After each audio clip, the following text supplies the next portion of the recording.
একজন অবসরপ্রাপ্ত উচ্চপদস্থ সরকারি কর্মকর্তা, যিনি পরিচিত ছিলেন তার চাকরি জীবনে সবার সাথে দুর্ব্যবহার করার জন্য। অবসরে 5 বছর পর তার পুরাতন অফিসে গেলেন কিছু জরুরি কাগজপত্র তুলতে।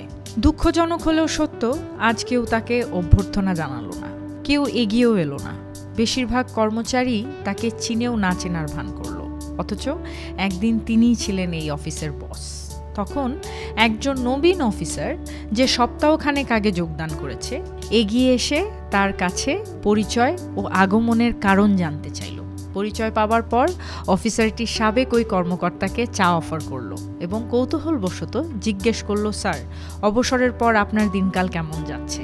অবসরপ্রাপ্ত কর্মকর্তা একটি দীর্ঘশ্বাস গোপন করে বললেন, প্রথম কিছুদিন খুব খারাপ লেগেছে, নতুন পরিস্থিতির সঙ্গে মানিয়ে নিতে কষ্ট হয়েছে। এখন আমি বুঝতে শিখেছি, দাবা খেলার শেষ রাজা এবং সৈনিকদের একই বক্সে রাখা হয়। পদ মর্যাদা, বংশ পরিচয়, উপাধি, পদবি, শান শওকত এসবই অস্থায়ী। মানুষের ভালোবাসাটাই আসল, যা ভালো কাজ, বিনয় এবং সুন্দর আচরণ দিয়ে অর্জন করতে হয়। দুঃখের বিষয়, এগুলোর কিছুই আমি অর্জন করতে পারিনি। এখন এই গল্প থেকে আমরা কি শিখতে পাই?